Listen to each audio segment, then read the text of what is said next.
Right. Good morning.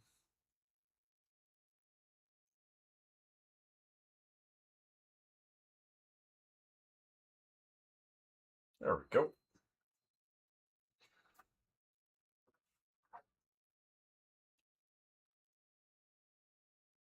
All right.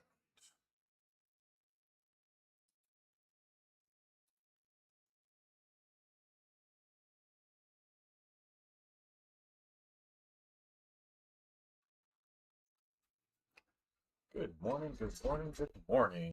Oof.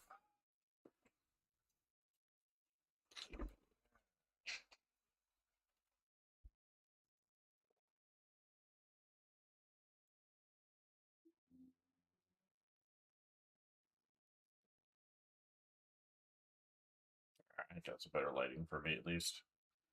All right, we're gonna keep working on some of these smaller areas. I do feel like I need something kind of coming over here, and I think I just might extend this plant up or something like that. And I noticed some of these bricks are changing size. I might need to just go in and redraw the bricks. But I like where the color's at. Just not quite working over there just yet. Maybe some other kind of plant things coming in front of the bricks would be nice too. Kind of building the plane while it's flying, which isn't the best idea, but these are kind of more of studies than anything else. Um, so so that's what I'm kind of thinking here.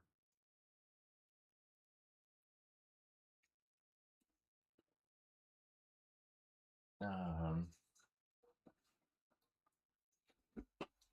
It'd be nice is I think we could throw a little bit of a reflection in that eyeball.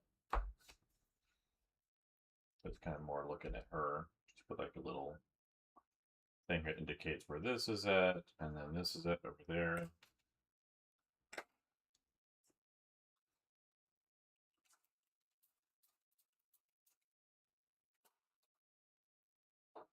So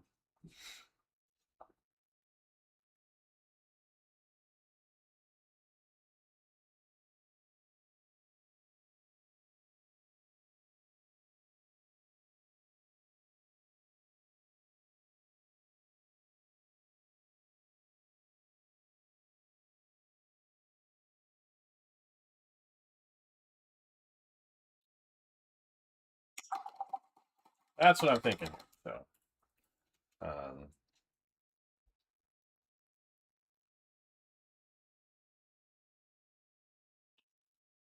so like if I were to put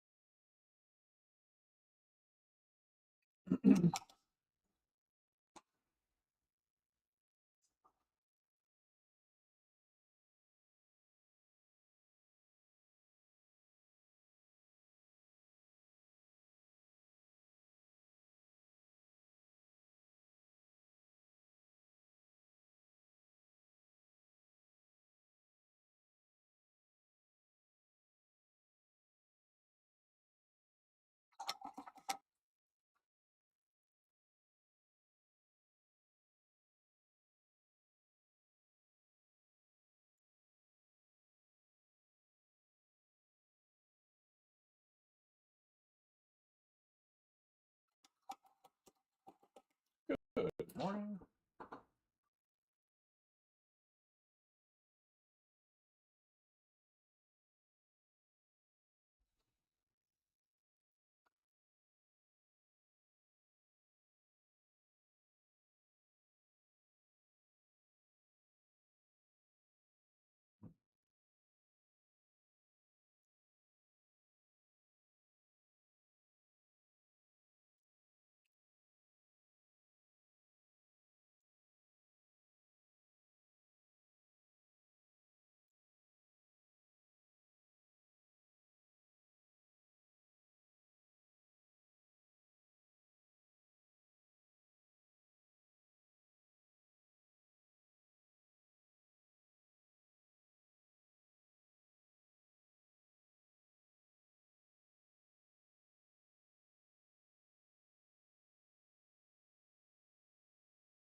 All right.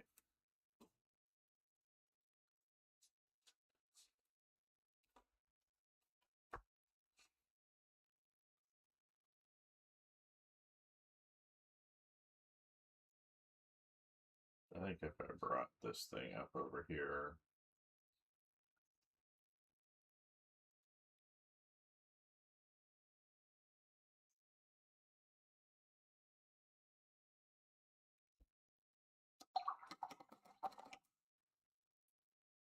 Oh, we got ourselves a bot.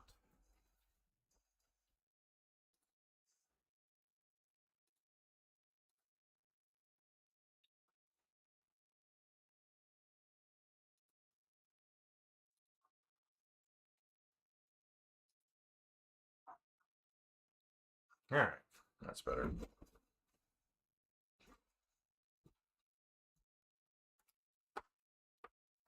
I want to bring this thing up or bring another one in. So like have this one at least cross over the bricks.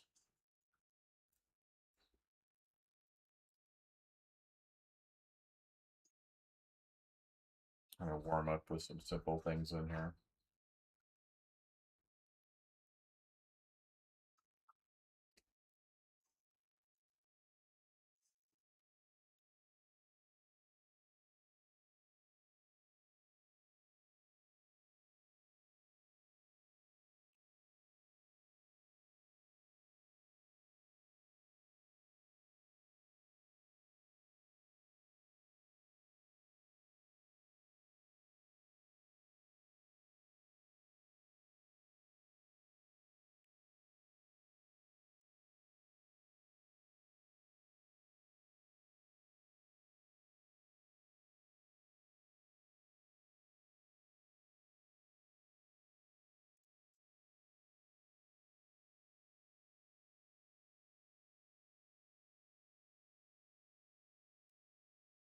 Probably put some leaves on top of those things just to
Alright, that's better.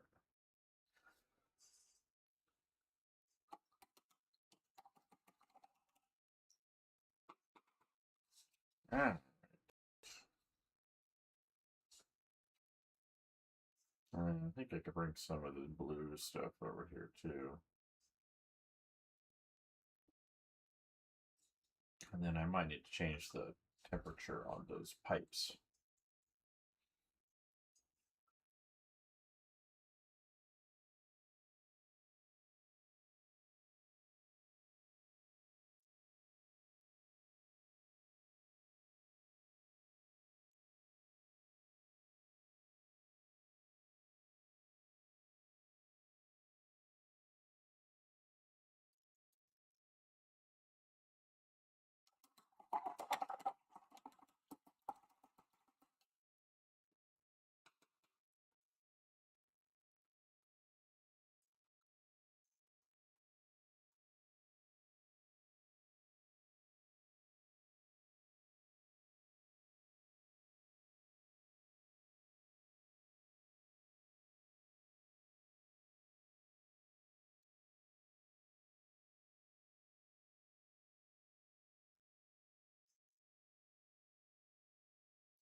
will help with this composition.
Good morning.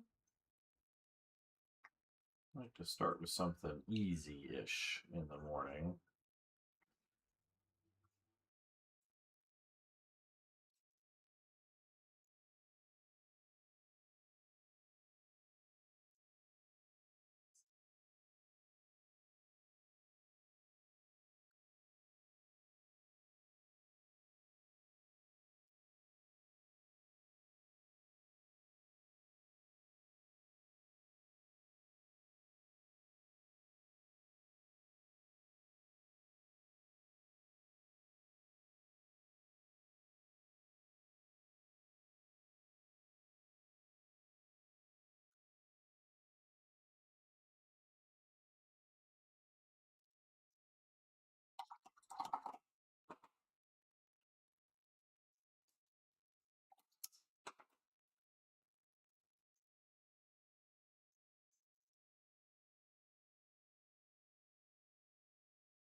All right, let's get zoomed in here a little bit just because I'm going to be working on smaller stuff today.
Ah, that feels good.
It's nice to start with something easy.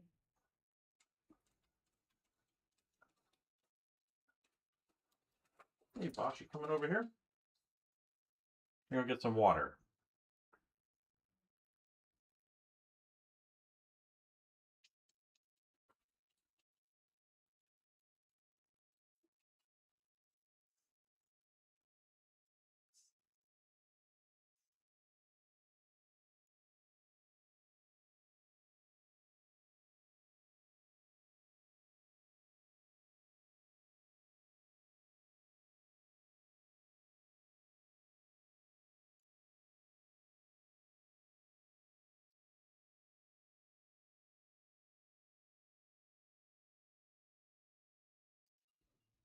Good morning.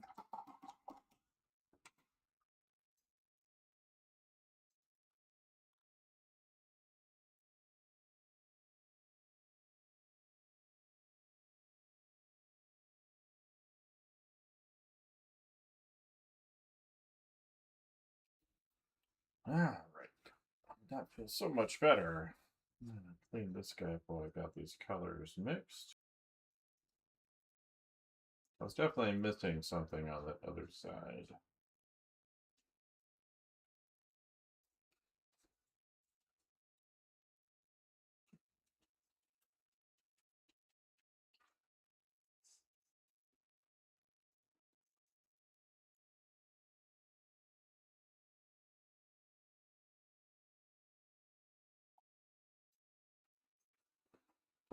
You come lay down, Bosh? There you go. You even brought your blanket. Good boy.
All right, that feels a lot better.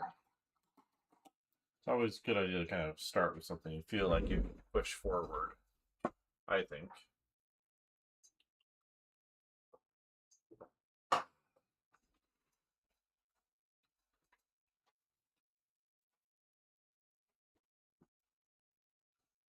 All right, so we're going to work on maybe the outfit here a little bit.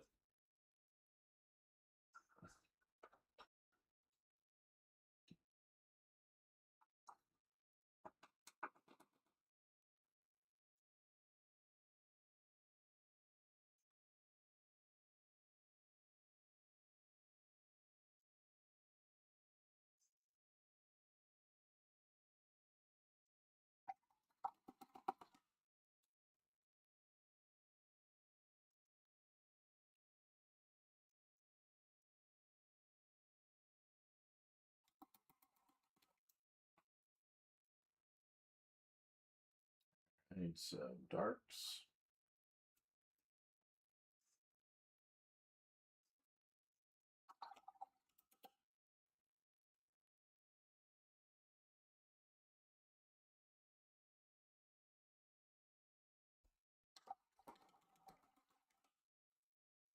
Good morning. I'm going to work here on this outfit a little bit, I think.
Good morning.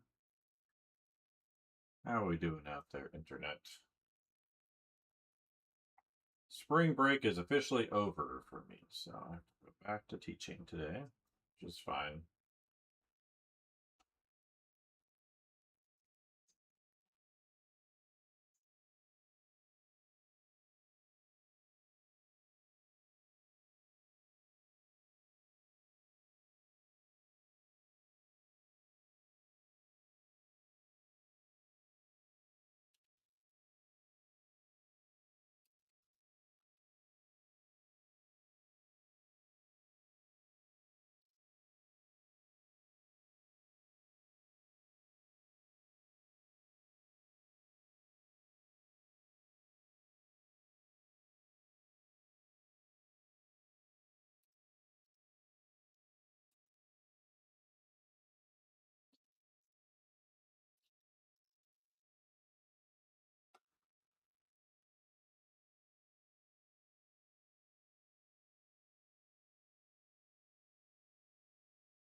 Good morning.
All right.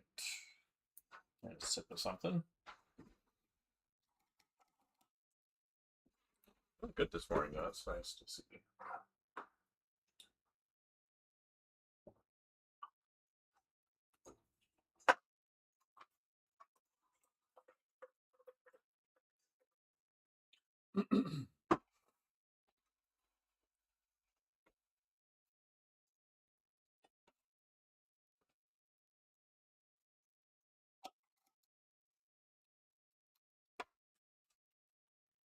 All right, that's feeling better.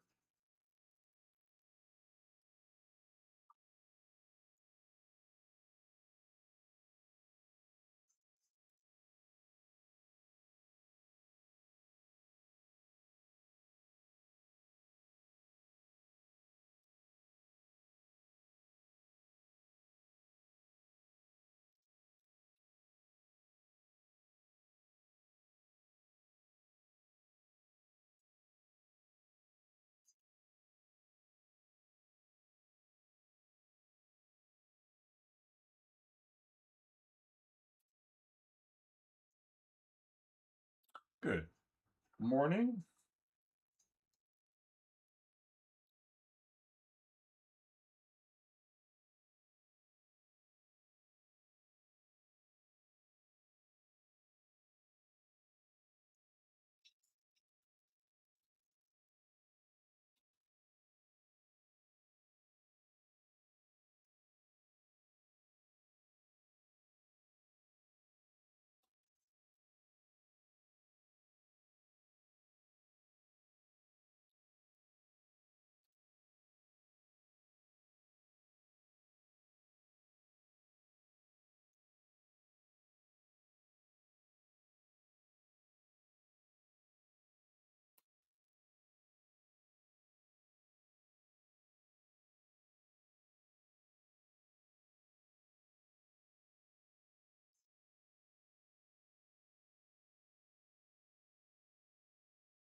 Good morning.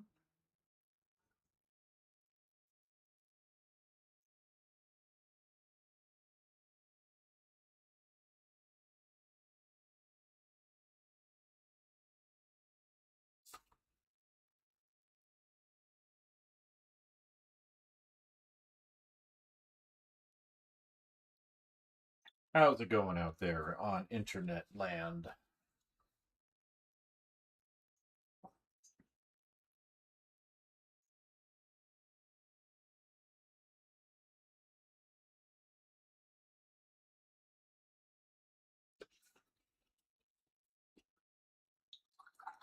Working into the detail phase on this thing, so.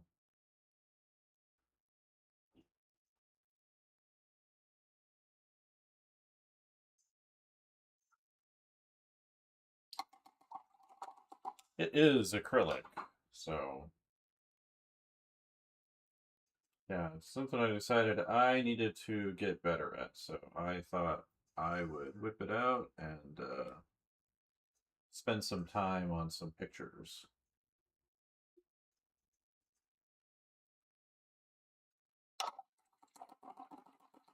Yeah, so definitely acrylic.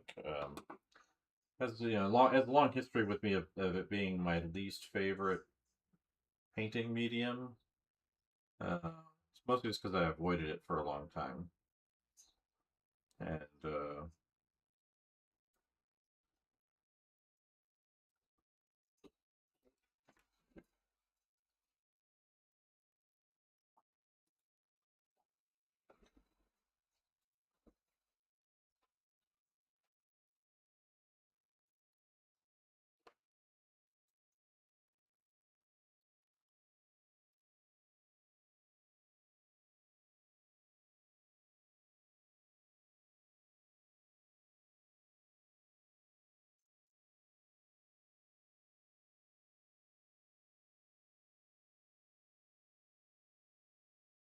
so yeah. But yeah, acrylic's like it's a medium that I've kind of set aside over the years. Which brand am I using? I'm using Golden mostly. I think I have a little bit of Liquitex in here. The heavy bodies, I think I prefer. I want to go try a bunch of soft body acrylic, so I'm going to kind of swap the heavy body stuff out for soft body, which is like just more fluid. I thought the heavy body meant it was like denser, but it turned out it's just thicker, not denser. So um,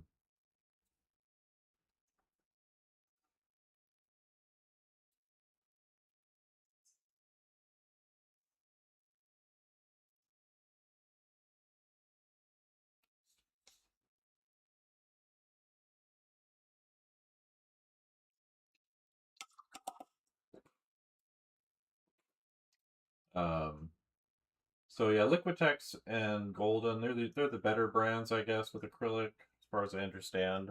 One of the things that I've kind of so I teach at a university and illustration mostly, and one of the things um,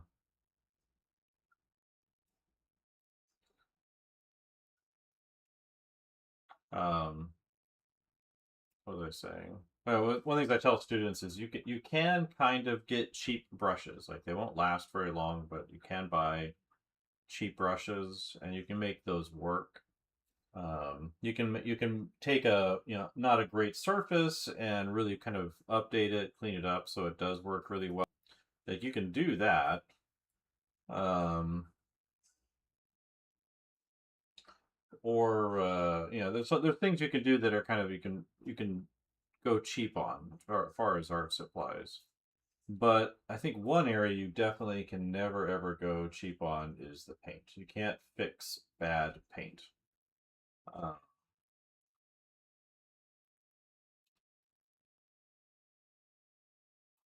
and that's always something to kind of keep in mind that you have to um, kind of have to go with the best stuff that you can afford for paint.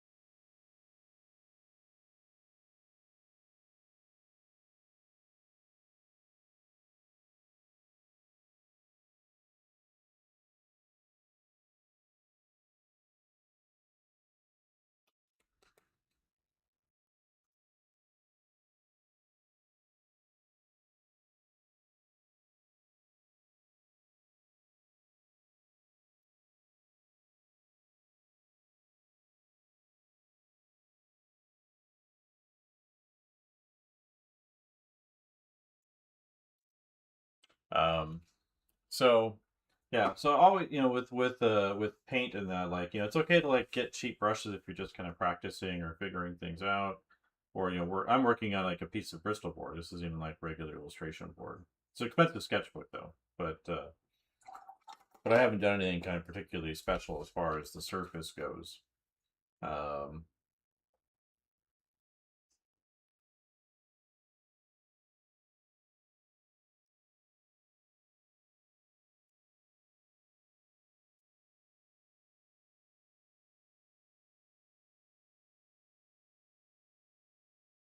but yeah, with the paint, you can always have to buy like the best, most expensive paint that you can possibly get.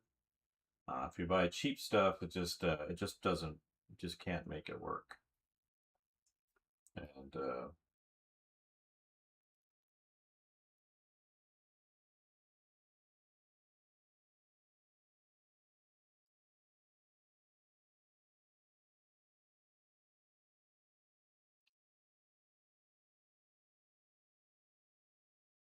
pause due to poor connection.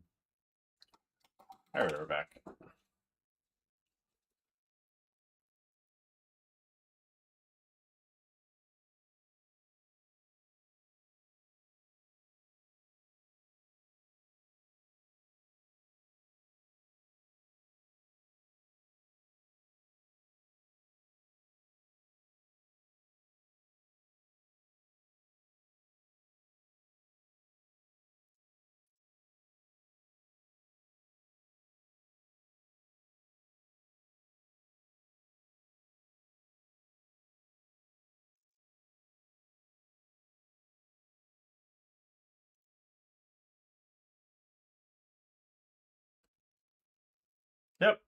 Yeah, that's always my advice with art supplies. Like, yeah, there's things that you can, like you can buy cheap pencils, right? You can buy cheap pens, and they'll probably be fine.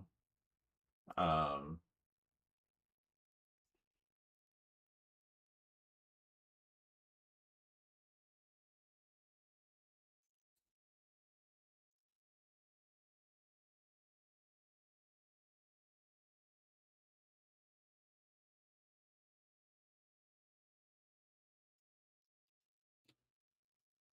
oh yeah, look, gouache. Um, Good morning, Jer. Yeah, I love gouache. I thought about doing. I wanted to focus a lot on acrylics. I've done a ton of gouache painting over the years, so like gouache has been like core to my painting for a very very long time.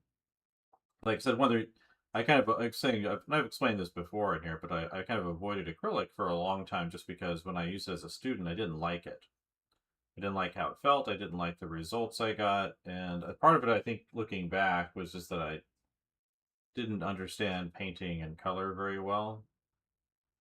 And it's been a very very long time since I was in that phase of my life, and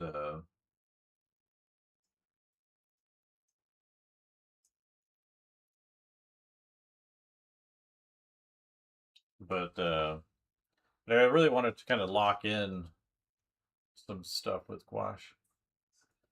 Do I offer online teaching or courses? The answer is yes.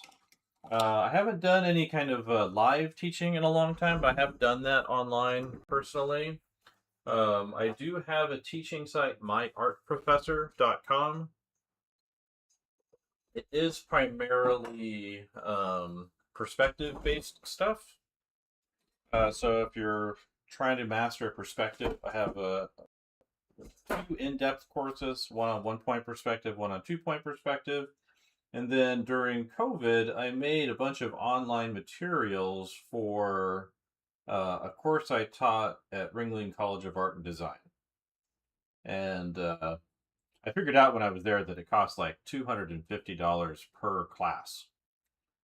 So like per day of class, so like 15 classes over the semester or 15 weeks over the semester.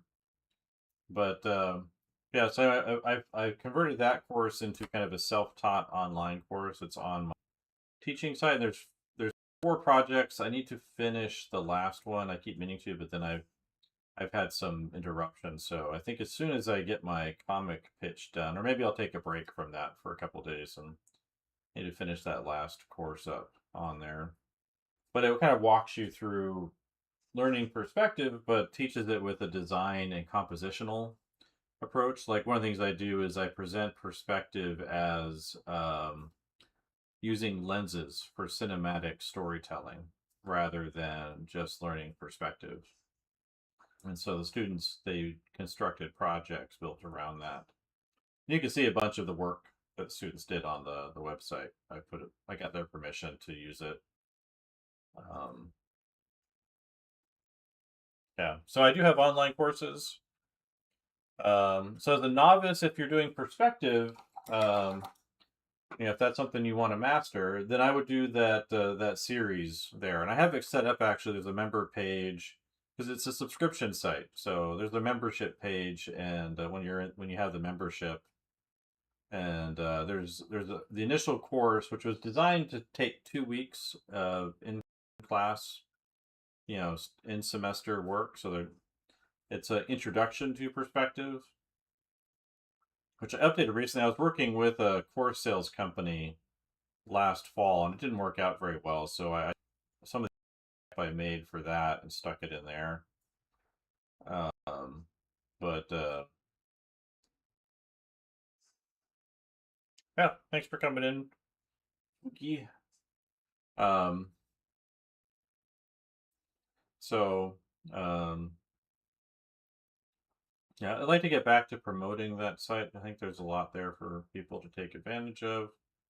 Um, but yeah, so that's what's on there at the moment. I had like a series I was doing. I haven't updated in a long time, which is a My Art Professor Monthly, which is me just like trying out different things. and I need to get back to that. I just have to really want to get this comic pitch project out the door, and that way I can get back to that. But um, just because I think I feel like these days with problems there are in education, I'm well aware of the problems. Like I teach at university, and I see the problems that exist there all the time, and the expense and the inconsistency that can occur depending on who your professors are and the school you go to and how focused they are on making an awesome student experience. Um, and so, I know there's certain things that do absolutely work. There are certain things that I think are universally valuable. But my thought, once I do like some more of these acrylic ones, I might do an acrylic course. I think I have enough stuff to do a concept drawing course. Just because I've been teaching that, and I put together a bunch of materials for that for my students here, and so I could probably organize that into something there. It would just take hard to focus on it for like a month or whatever. I could get it put together.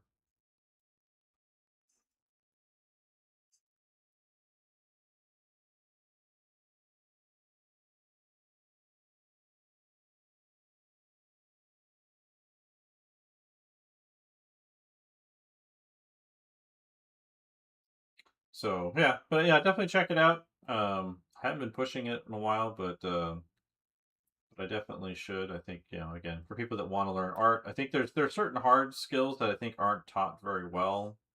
And perspective, I think, is one of those where it feels like it looks like math, and it definitely is a challenge. Um, but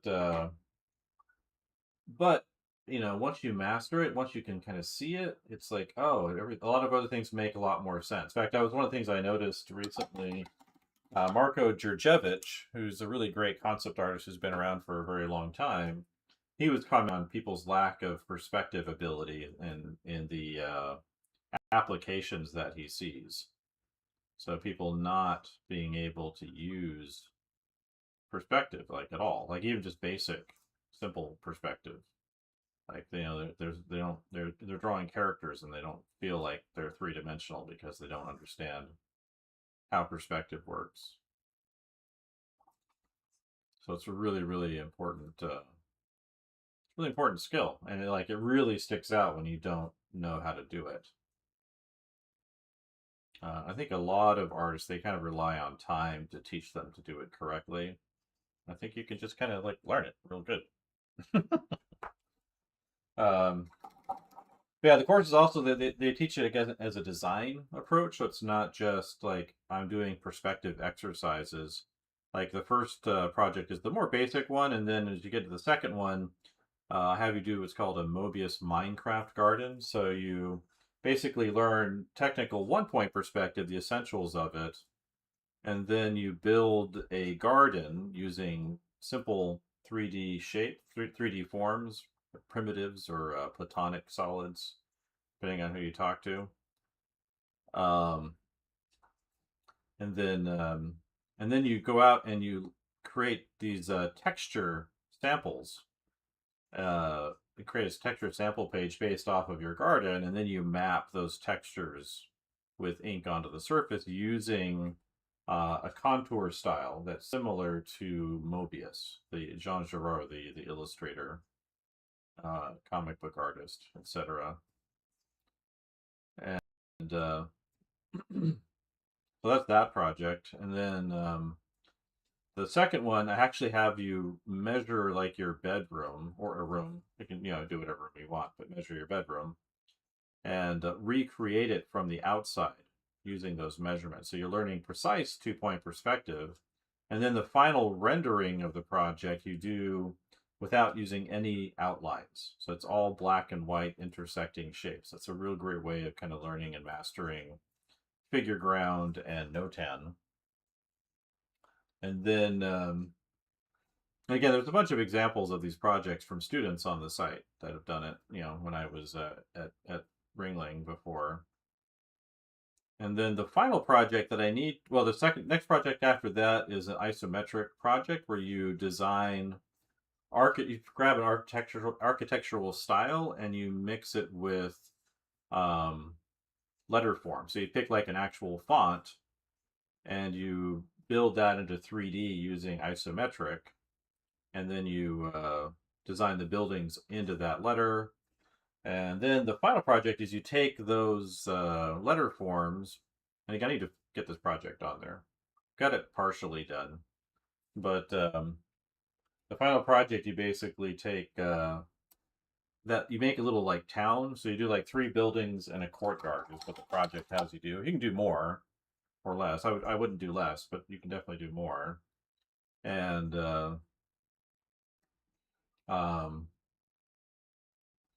and then yeah, you take that and basically you draw that scene from different points of view inside of that isometric space using different kinds of perspectives. So you use 1 point, 2 point, we do basic 3 point. So I introduce how to do that. And then we also do fisheye perspective in there too. So and that's the final project. So the thing I have to finish is I've done the 2 point perspective version, and then I need to do the just push that in, simplify that back. So I've done the 2 point perspective one. But I need to do the 3 point, the fisheye, and the 1 point perspective drawings. And I did the like thumbnails for them like years ago, so I just need to sit down and do that. I think maybe when I finish inking these pages that I'm inking right now, maybe I'll sit back and do that. That way I'll have a fresh view on them before I get them scanned and then colored. There's some other things I want to edit too for pitch, but yeah, so that's what's on the site at the moment. And then the other 2 are more intensive, like they go a lot more in depth into perspective. So they're a lot more technical, so they are more challenging. But I would probably, if you're just learning the basics of perspective, I would follow that series of 4. So on the site, there's like a member page, and then on that member page, I have them kind of laid out in order. But I do need to get that final project on there. I've been meaning to do that for a long time. But I get busy and I move and things happen. I think I've mentioned before my dad got cancer a couple of years ago and passed away last December, and so I've had a lot of things kind of going on, and I do feel like things are kind of settling down for now. I hope. At least personally, the world is obviously there's a bunch of wild stuff going on, and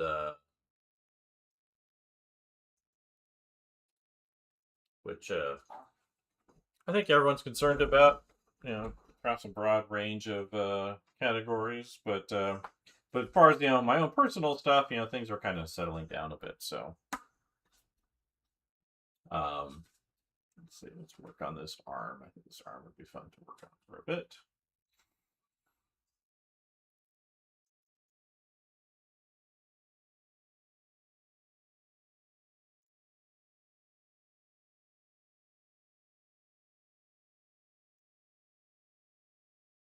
So yeah, that's what's there.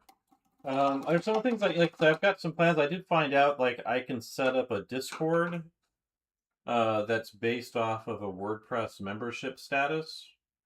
And so I've thought about setting that up. So it's like a place my former students can hang out with, from my university days, from my university teaching. I'm still teaching university, I hope. They got me scheduled for next fall, right? So, but and then like have tiers based off of people's status on the website. It looks like it's not that hard to set up. It's just I need to like take a week off from my comic project and just like do a bunch of website stuff.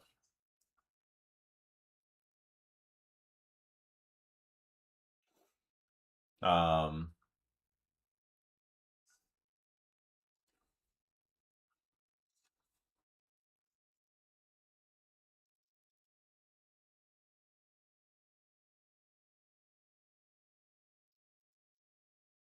so I think that would be fun. That way, if people have questions about the project or whatever, I can get to that more quickly, or update something or add a note to clarify something. But I found, largely it was, like students really had no problem being self-directed on it.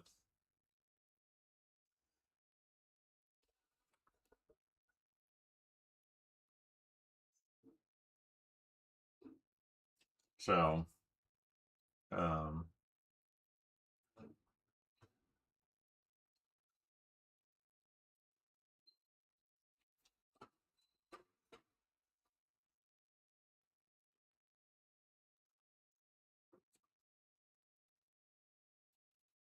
yeah, but yeah, I'd love to get, some subscribers on there. So even if it's not for you at the moment, please don't hesitate to share it with others. And,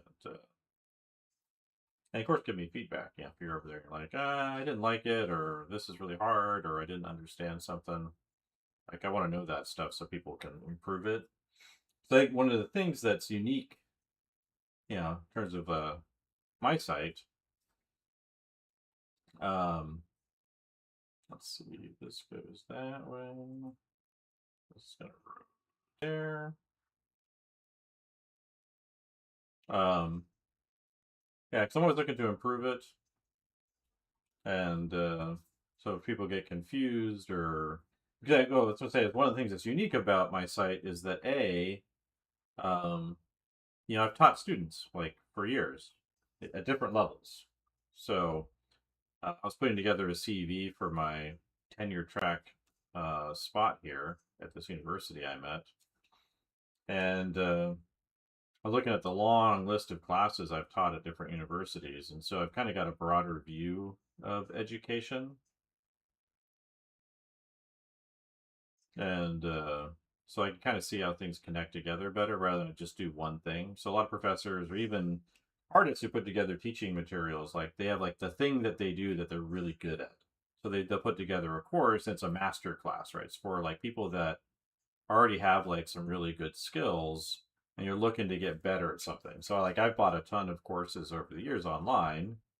Um, some of them I need to get around to watching, but because there's something very specific that this person does that they're really really great at, and I want that particular skill. But what you don't see a lot of is like that being applied across broad categories. And then the other thing I have too is I've tested these projects on students. So I know I've seen where like the problem points are in a project for the most part for students, and that I think makes it where the pain points are in a project, and so where they get confused or where they come back and they don't understand something, and that's if they don't if it's universal, especially like that just means that I've done something that wasn't very helpful or whatever. Um, and that's tends to be how I look at things. So like like in my university, I think I get in a little bit of trouble because when I hear professors complaining about some larger universal problem, um, one of the things I like to point out is like, well, if there's this problem, maybe we are the ones causing the problem. Like if it's universal, or maybe it's something that we can do about it, rather than just like hand wringing and saying, "Oh, students are not as good when I was a student," which I don't. I think students are pretty much the same as they've always been. There are some exceptions, but in terms of like their aspirations, like they want to learn to draw and paint good. They don't always know what that means, and they're looking to us to model the behavior. And so if there's something that they're not doing, very often it's because we're not doing it, at least where they can see it. And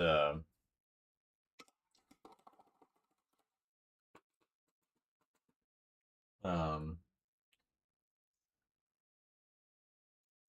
so so anyway, that's one of the approaches I have to teaching is like if I bump into something that I see as like a common issue, I'm for sure like, oh, to I need to adjust what I'm doing because obviously this is where people are having a problem.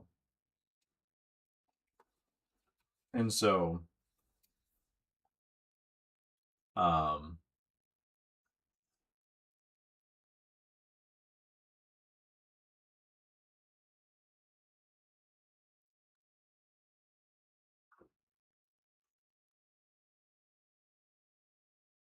so yeah, so I definitely want to know if there's an issue, that people are bumping into there that throws them off.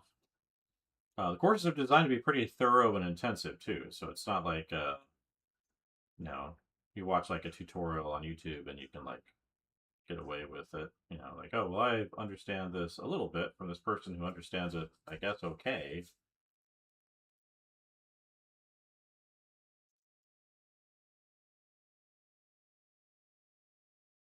Yeah, but I think I'm getting this acrylic illustration thing down pretty well. I think what I'll probably start doing is when I get into the concept pieces I want to do too much. I'll be able to kind of record those to make a course out of it. So I could do live too. I'll record it live, record it to my computer, then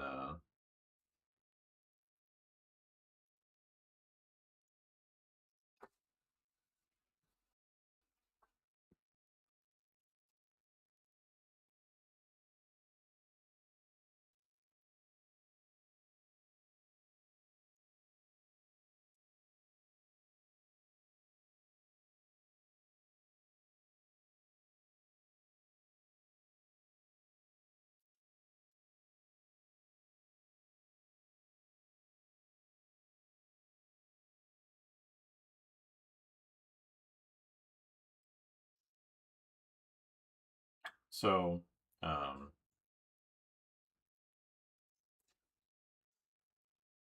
I have a process for teaching painting in general, and so I just kind of apply it to acrylic, the unique properties it has.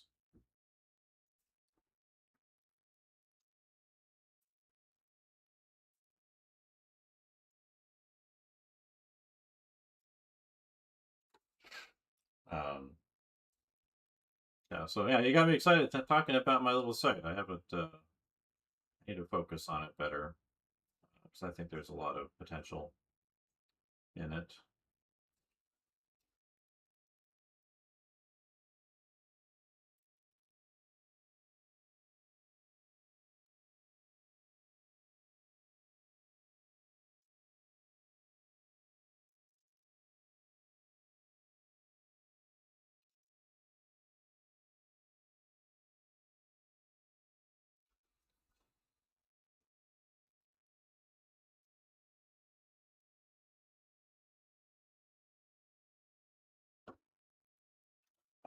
I think it's probably I don't I tend to not think of anything I do as being especially unique. So like when I was looking at acrylic painting here, I was looking at people like James C. Christensen or Doug Chang or Ralph McQuarrie or so I did find out Ralph McQuarrie does start his paintings in a unique kind of way. He uses uh, cell vinyl paint, so what they use for animation. And I saw that James Gurney, he did that when he was doing backgrounds for that movie, the animated film he did backgrounds for a long time ago with Thomas Kincaid. But um,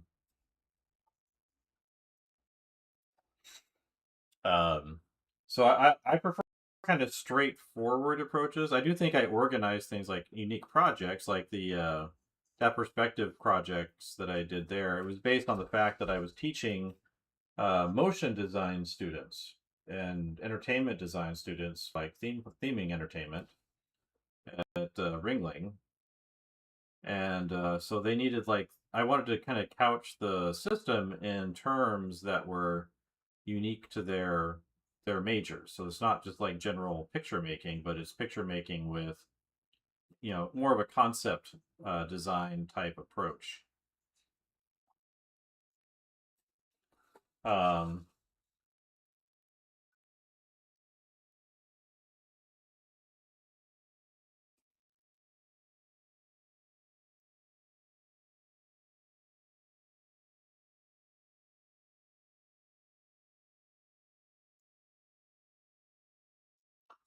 um, so I think that's usually how I do. I try, because one of the things I think I do is uniquely is I try to couch it not just as a subject, but within an actual usable text.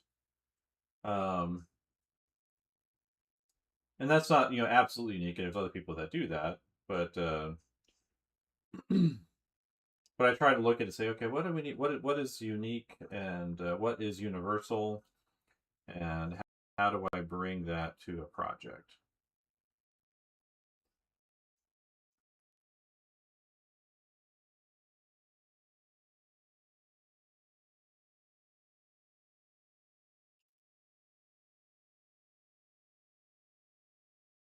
So, because one of the things I think I do that I think in terms of my teaching that I try to do at least in my classes at university is I try to move. I try to give them like some kind of like real applicable technical understanding, and then move that into something that's applicable right away. So like those basic perspective courses, what you kind of do is when I was teaching it, we only really spent like 2 weeks on each project in the perspective stuff, or a week depending on the class. And then the rest of the time was like trying to figure out, trying to get them to use it for something. Um,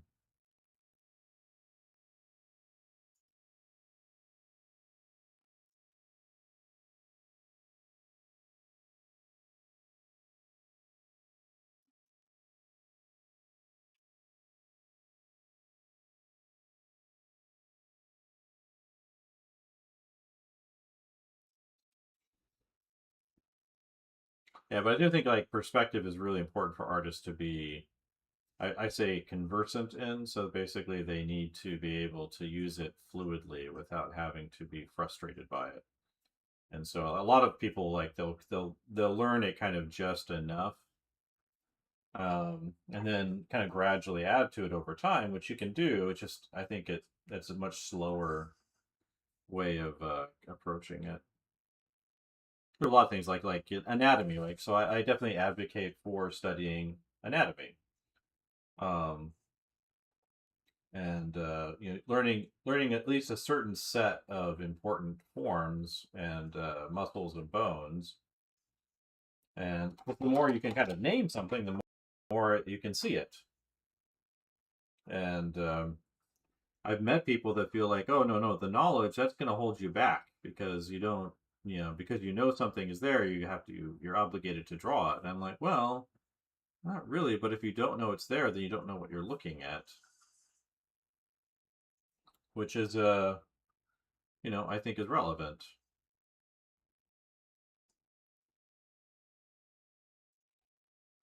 Yeah, and he's very fluid with it, right? I don't know that he knows the technical stuff. Well, he was fluid with it, right? So tragically, um,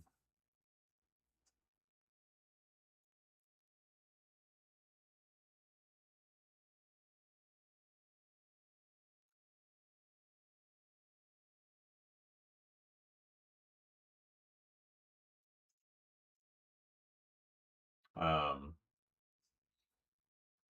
that just looks so much better, right? Getting that arm cleaned up. So every painting goes through what we call an ugly phase. One of my professors really nailed that home for us as a student. Was like every painting goes through an ugly phase. You have to work through that ugly phase, and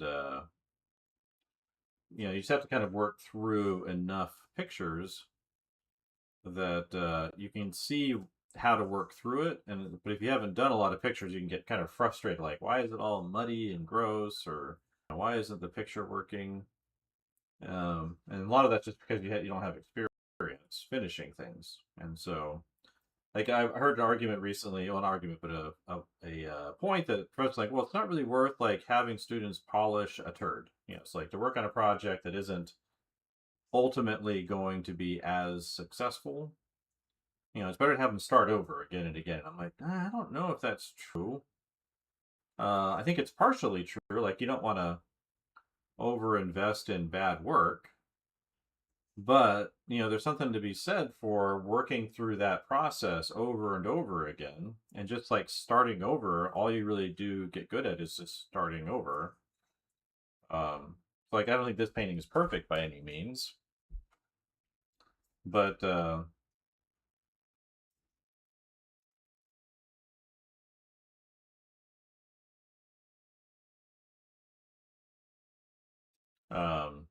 that arm just looks so much better than it did like 5 minutes ago. Cleaned up those edges, but yeah, but I think it's important to like work through a project and finish it again and again and again. Like a lot of times I'll see people that are like, oh, I prefer quick, gesture drawing, figure drawing over long pose drawing, because long pose drawing, your drawings end up really, really stiff. And usually that's just the fact that they haven't done that many long pose drawings. Like they've mostly done short poses. Because you don't have to make stiff drawings, of any length, no matter how much time you spend or don't spend on a drawing. Like you can make really fluid, extended pose drawings. You don't have to make them terrible. Like, you know, but if you don't do very many long pose drawings, then,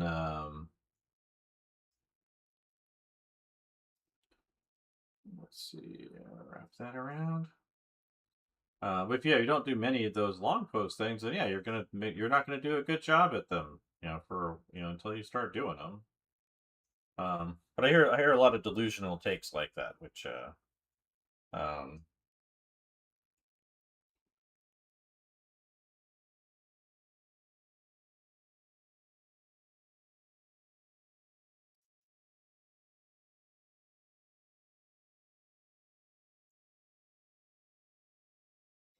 so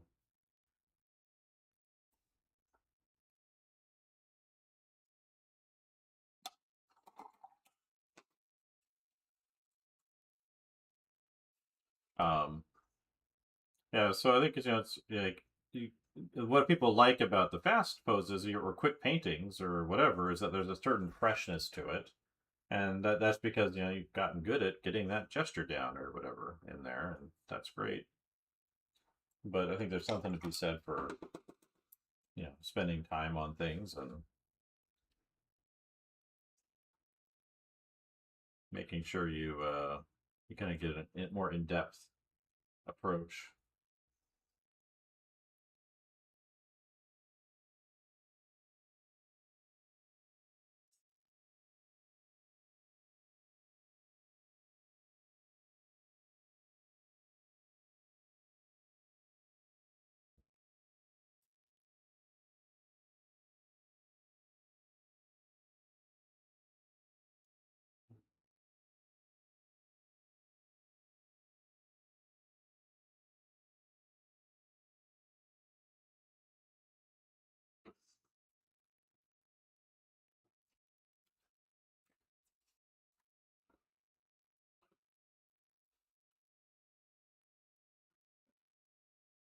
Yeah, so I think there's like attitudes that are based off of people's lack of experience that are concerning.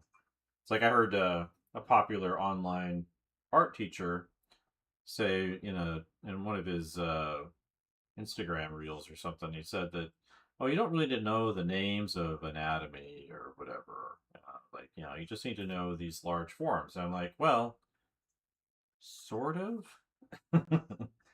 It's like you can survive, I guess, without knowing the names of those anatomical parts, but I do think that if you know what they are, they're easier to spot. Like if you can name a thing, it's easier to spot it. It's like, if you buy a car, you'll suddenly see that car everywhere.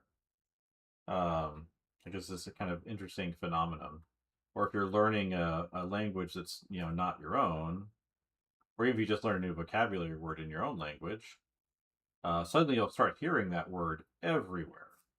And that's because you weren't attuned to its existence. You just weren't aware that it was there, and your brain is really good at tuning out information that it's not that's not needed at the moment, or it doesn't think you don't think you need it at the moment anyway, or your psychology doesn't think it needs it. Where once you see it or once you learn it, it's like suddenly it kind of opens up this whole world of things that you were completely oblivious to originally. And like I've been listening. I speak Russian, I speak it fluently, not as well as I used to, but I've been listening to some Russian music lately, some pretty good Russian bands, and I was listening to it, I was like, wait a second, it was a word I'd forgotten. I knew it before, but I'd just forgotten it, and all of a sudden it was like, oh yeah, that word. Not like, oh, now I understand the song better because I understand that word. And that's similar with anatomy. But I did comment in that guy's thing saying, hey, I think it's a really bad idea to advocate for ignorance ever. Like, I would never tell someone, don't learn all the muscles of the forearm. I might say start with, simplifying them, but um,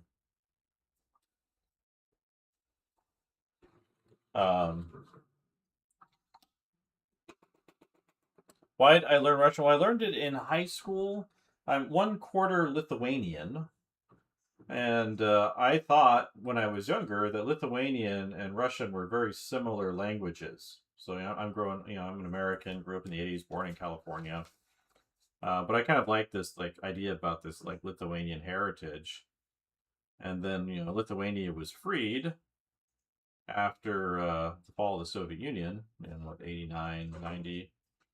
Yeah, there was some trouble there, but nothing too well. There was a massacre at the TV tower in Vilnius, Lithuania, but relatively speaking, for revolutions for freedom, pretty simple. And it was just mostly because protesters I think went there a little too early. Not that you shouldn't blame the Russian soldiers who shot them or whatever, but it was a kind of a tense time with all those countries trying to walk away from Soviet Union after the Berlin Wall went down. But anyway, I thought they were similar languages, which they're not at all. Like they're actually very different. They're not like Lithuanian is not a Slavic language like Russian is, or Bulgarian, or Polish. Um, totally different language. Um, but but I went to high school, and like obviously they're not going to have Lithuanian in high school, right? They have Spanish, they have German, they have French. In my high school, they had Russian, but it wasn't very good. At my first high school anyway. So I studied Russian there. Um, yeah, because you had to study a language in high school, was as it was anyway. So I studied it there, and it really wasn't very good in terms of studying it there. And then um, and this is generally true of most school programs. You don't learn languages in school. You learn about languages in school.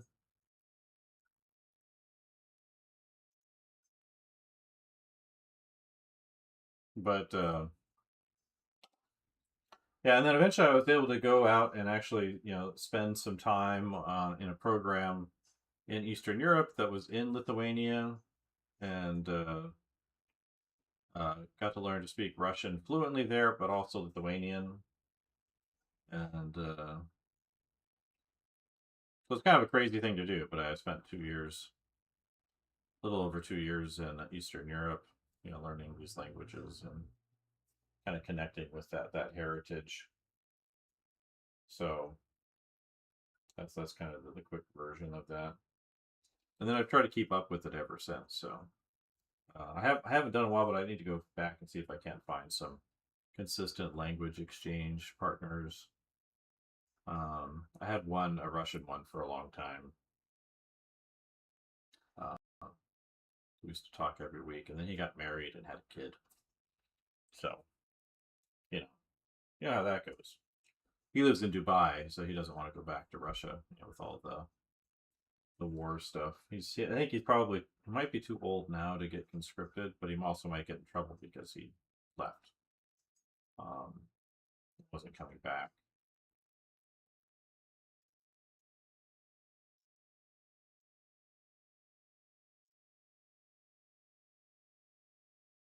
So we're going to clean up this arm here, and we're going to call it a morning. But yeah, so I like learning things. So I'm always a sucker for learning new things. It's always funny because like some of my code professors, they're really into the whole AI thing, and they look at me like I'm a closed-minded person who doesn't understand the future. What are you talking about? Like I learn new stuff like all the time. Like look at this acrylic, right? Learning to use acrylic paint.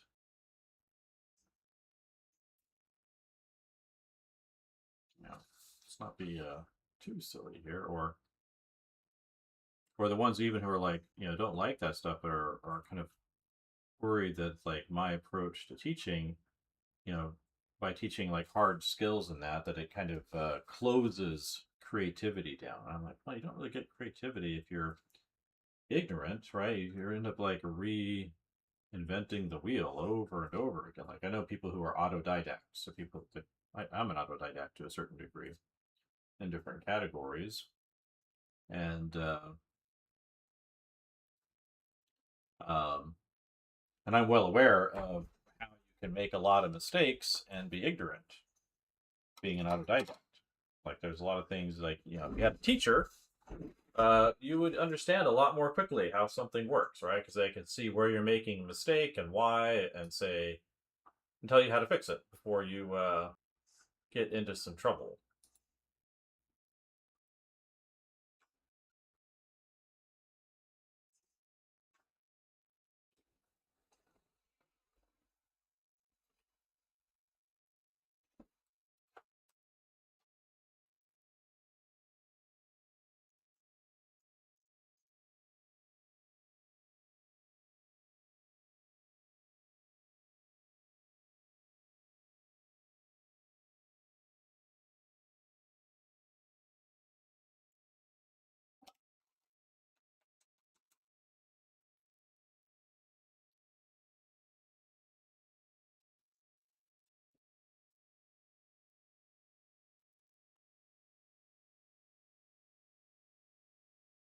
So but I would say it's like learn like I would call standard common procedures and then explore from there. Like one of the things I like to do is give students a process, which I think is somewhat used in university situations where I want students to sit down and be able to have a plan. So when they want to execute a picture, let's make a plan so you can see the end from the beginning. And then if you want to update things or change things or explore things, you'll have a much easier time doing that because you have a plan that you can always like rely on rather than feeling like you're limited due to your lack of ability. So I think there's wrong reasons to make art. I don't know. I think if you're making it to hurt people, I think maybe that's bad. You could make what like I have family members, they like making art. They don't have any training, and there's mixed levels of skill. They're not interested in really any training, as far as I can tell. Um, and so yeah, it's perfectly fine if they want to make art, put it in front of people and share it and try to sell it or whatever. Um,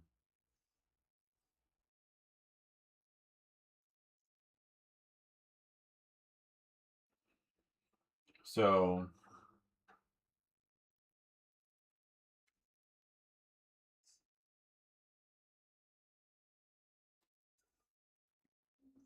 um, so I think that's a wrong reason, but I think you can make whatever you want to make. I think everything can be art. Um,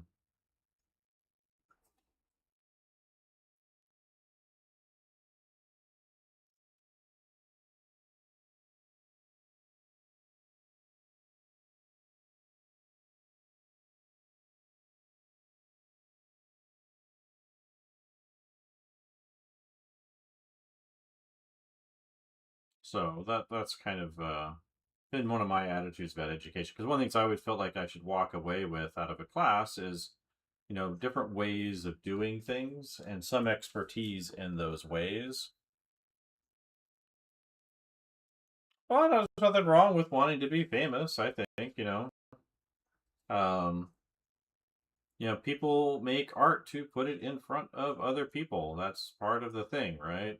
They don't generally do it just to like stick it in a closet and watch it gather dust. So I've done a lot of that. But generally, people they want to put their stuff on a gallery wall or in a book that they enjoy. They want to participate in making the culture that's out there. It's like people that just won the Oscar for K-pop Demon Hunter, right? Like they didn't make that movie to just like get in a shelf, right? They made it because they wanted to make money and do something fun and share it with everybody and show off to a certain degree their talents. Or Frankenstein, right? He had a thing he wants to express, but he definitely wants it to make money and do what he wants to accomplish.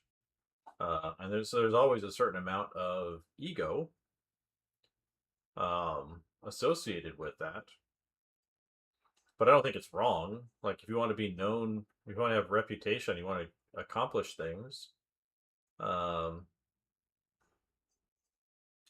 then you know,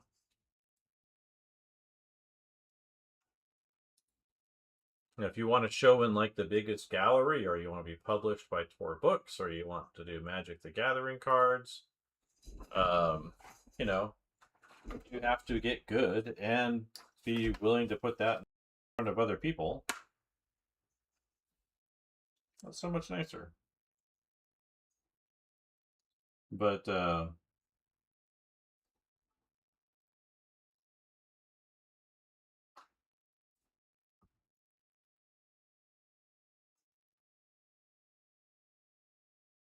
I don't think there's anything wrong with wanting to be famous.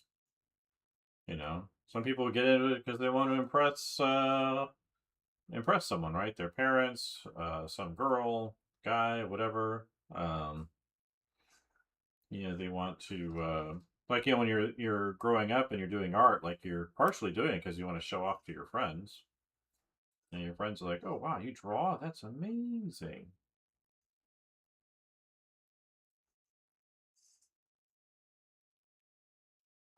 So, um, so I don't think it's necessarily wrong. There's always a certain amount that was like the big motivator for a lot of the Renaissance and Baroque artists. Like they wanted to be famous. Um, you know, so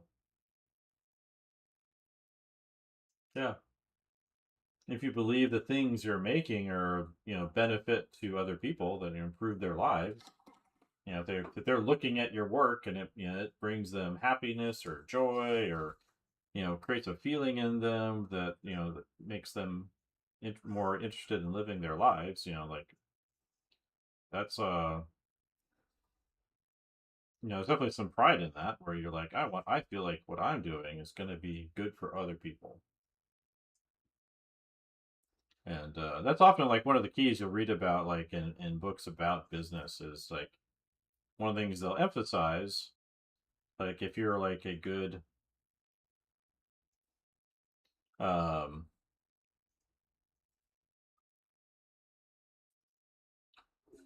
so yeah, so there's nothing wrong with wanting to be famous. Like you want your work to be impactful. That's part of being famous, right? Is your work has impact. Like I saw recently, Banksy's face has finally been revealed. Someone in the act, I guess, of painting, some putting up one of his images or something like that.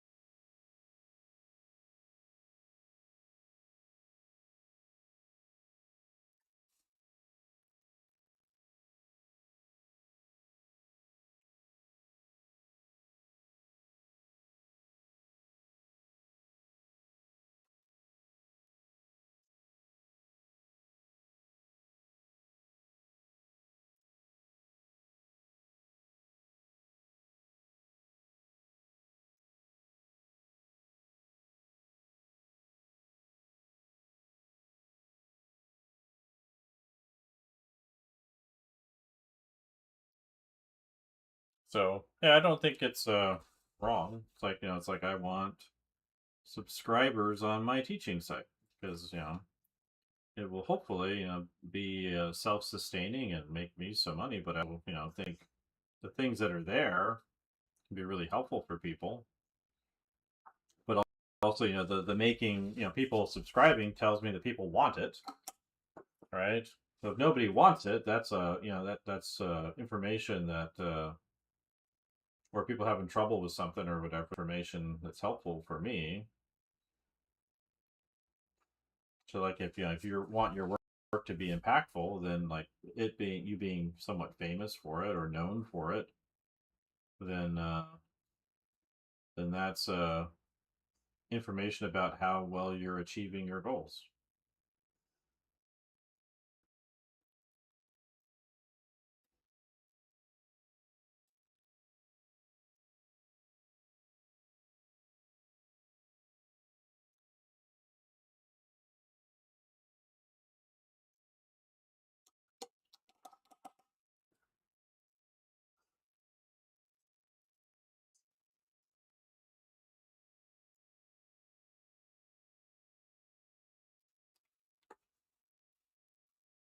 So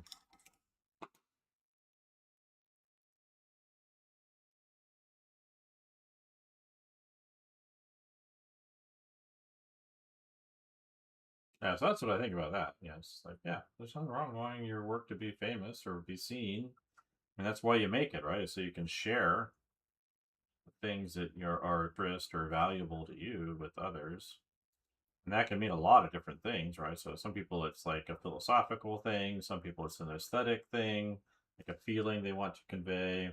Some people it's like a religious thing. There's a lot of different reasons for making their work.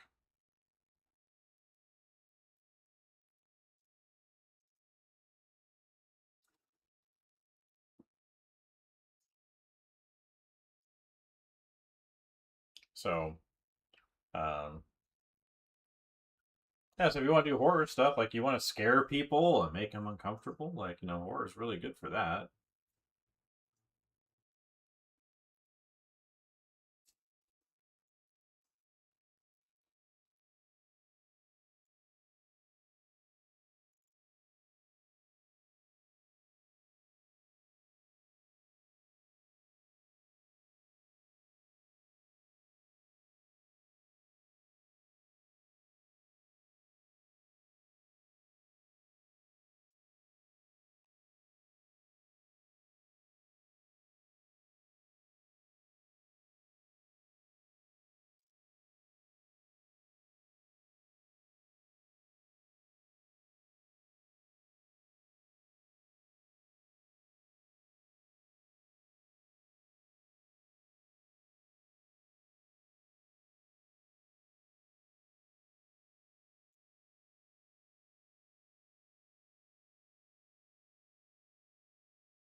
All right, I think we're going to pause there. I need to get ready for the day. I feel good about the progress we made. So I mostly worked here. I did this part here. I put these in over here. Do I have any colleagues that work with horror? No, it's hard to say. Um, People tend to work in broad categories, but horror specifically, none that I'm too familiar with um, directly. But I'll think about that. Anyway, I gotta go. So, anyway, thanks for coming in. I appreciate it. We'll talk to you all later.